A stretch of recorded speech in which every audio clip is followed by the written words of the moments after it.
것입니다. 48년 12월 12일 대한민국 정부의 외교의 성과가 없었다면 1950년 6월 25일 북한계를 짓던 김일성의 남침에 의하여 대한민국은 초토화가 됐을 것입니다. 그 이후에는 캄보디아의 힐링필드와도 같은 무자비한 학살 속에 지금의 여러분은 없었을 것입니다. 이것이 대한민국을 살려낸 1948년 12월 12일 유엔 총회에서의 쾌거였습니다. 그 이후 13년이 지난 1961년 5월 16일 박정희 대통령의 혁명이 성공을 하고 나서 동년 11월 14일 미국의 케네디 대통령으로부터 방미에 초청을 받고 당시에 국가재건 최고위의 의장이던 박정희 의장께서 방미를 합니다. 당시에는 대통령의 의전 비행기조차 없던 대한민국, 미국의 원조로서는 한 하루도 살 수 없었던 대한민국이고 세계 최빈국이었던 대한민국의 지도자였습니다.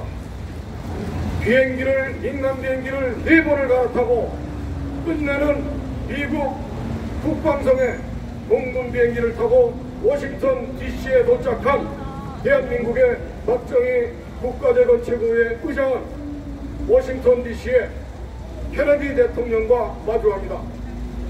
당시 1961년 미국은 제2차 세계대전의 승전국으로서 세계의 패권을 이미 손에 거머쥔 세계 통치 대통령이었던 것입니다. 그러나 단신의 박정희 대통령은 검은 선글라스와 오른손에는 담배를 물고 세계 패권국 미국의 대통령 케네디와 한나라의 수장으로서 1대1 회담을 멋지게 해냈던 것입니다. 단 한마디의 굴욕도 없었고 단 하나의 비굴한 표정도 없었습니다. 이건 역시 대한민국 헌정사, 역사, 외교사에 기록되어 있는 대한민국의 승리였습니다. 다음에 우리 제18대 박근혜 대통령님의 외교는 어땠습니까?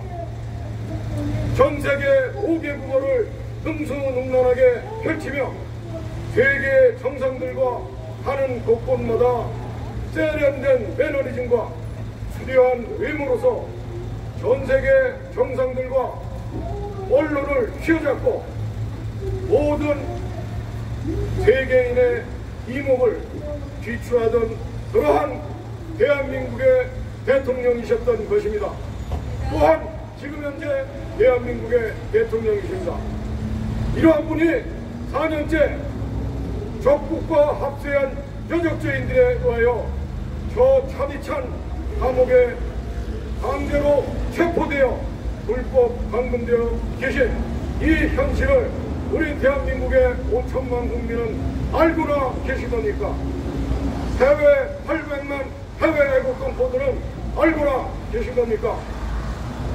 그러나 지금 침탈된 대한민국의 여적 문재인의 행각과 비교해 봤을 적에 국민 여러분은 명확하게 판단할 수가 있지 않겠습니까? 또한 지금 미국과 대한민국의 현실이 어떻습니까?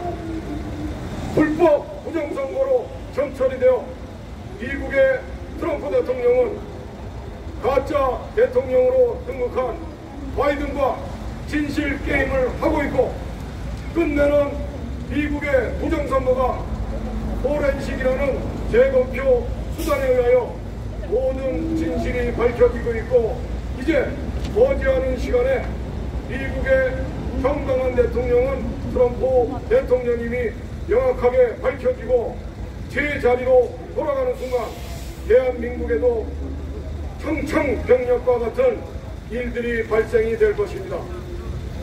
이미 반년이 넘게 서초동 대법원에서는 애국동지들이 출퇴근을 저지하며 대법관들에 대하여 막말과 쌍말로서 이놈들의 반국가적 행태를 비난하고 있습니다. 김명수 개새끼는 나와서 할복 자살하라! 이것이 외치는 대한민국의 애국 국민들의 목소리인 것입니다. 민누석은 나와서 할복 자살하라!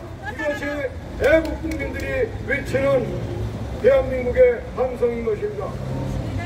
이미 법적으로도 6개월 이내에 불법 무효 소송에 대해서 대법원에서 증거 판단을 하게끔 되어 있음에도 불구하고 1년이 넘도록 재판조차 하지 않고 있는 대한민국의 대법관들은 분명 대한민국 국민의 공복이 아니고 이놈들은 여적죄인 문재인과 함께 대한민국을 침탈하는 여적죄인인 것입니다. 대한민국 국민들이 깨어나고 이제 힘을 뭉쳐서 대한민국을 침탈하고 세계적으로 국격을 떨어뜨리며 국가를 파괴하고 있는 문재인과 여적 집단들을 모조리 광화문에 끌어내어 국민의 손으로 자유 애국 시민의 손으로 처대해야 되는 날을 우리는 코앞에 두고 있습니다. 국민 여러분 모두 깨어나십시오.